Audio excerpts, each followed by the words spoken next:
After being cancelled for a week, AEW Collision is back. It is heading in the right direction. It's done its best rating in over 6 weeks. And now we're going to break down the quarter by quarter hours to see who is responsible for that. Welcome back, guys, to Fog Wrestling. AEW Collision, March 30th. Watched it. I thought it was one of the better collisions I've seen in a very, very long time.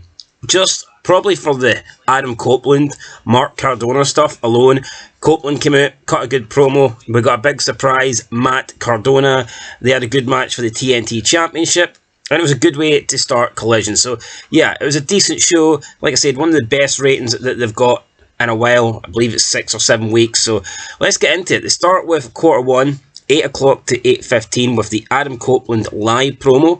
Then Matt Cardona debuting with his surprise, and then the beginning of the match. And this did 455,000.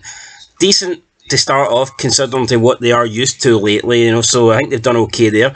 We move into quarter two. We've got the continuation of the Copeland-Cardona match, and we have the post-match attack from the House of Black, with obviously Mark Briscoe and Kingston making the save. Then after that, we get an FTR promo and an Acclaimed promo, and this went up 18%. So started with 455 and went up to 535. So up 80,000 here from the opening quarter. Very good that you see a continuation of a match actually goes up. Normally, when you're having a match and no one's really interested in it, the viewers will go down for the next quarter if it's a continuation. But the viewership actually went up here, so that tells me that people were wanting to see Adam Copeland, and it tells me that people enjoyed that Matt Cardona was a surprise challenger. So they seemed to enjoy the match. Went up 18%. Good start there for AEW Collision. Unfortunately, though, quarter three, 8:30 to 8:45, we go down to 446,000. So we went up 18%, and now we've just lost 17%. And this was FTR versus the Infantry. I couldn't even tell you who the Infantry are, and I watched this show, so I'm not surprised that this has lost some viewers, because I mean, it's FTR, they're boring as fuck, and the Infantry, nobody knows who they are. 8:45 to 9 PM, quarter four, we have the continuation of FTR versus Infantry. We have a Big Bill and Ricky Starks backstage promo. We have Copeland backstage, Briscoe backstage, Kingston backstage.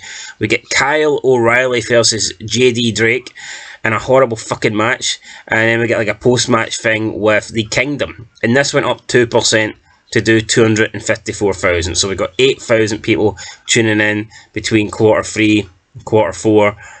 Not great, but at least they didn't lose, so they went up, they went in the right direction. Quarter five, it is again a loss of 1%, down to 450, and quarter five, seen Big Bill and Ricky Starks taking on Top Flight with a Christopher Daniels backstage promo. So Ricky Starks looks like he was injured in this one, but fortunately he did reveal later on in an update status that he's okay. So it's good to see that Ricky Starks is okay. And this segment lost 4,000.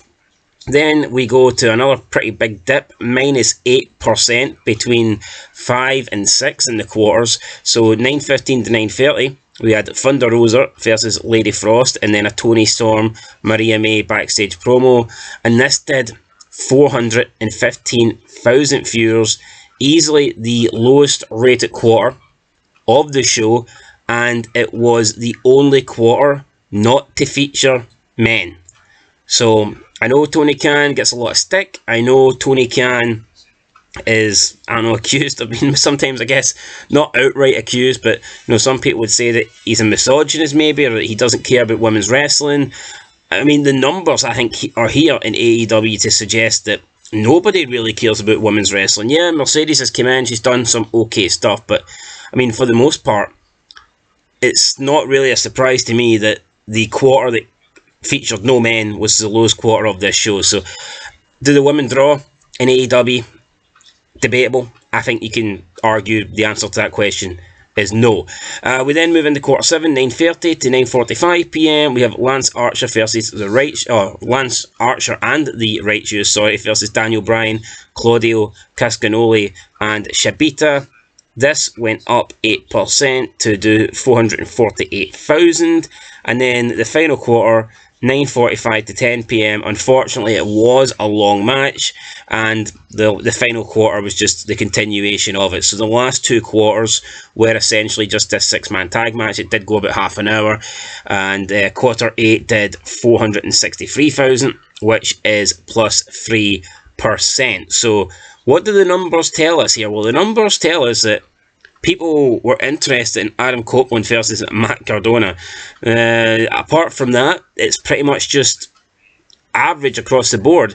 If you take out the second quarter, you know, it's very close. It's consistent. I mean, that's probably the best thing you can say. Apart from the second quarter, which was the continuation of Copeland and Cardona, and the sixth quarter, which was the quarter we know men. If you take those two quarters out, this show is very, very consistent. I mean, from start to finish. So if you take away quarter 2 and quarter 6, the lowest quarter would be the opener.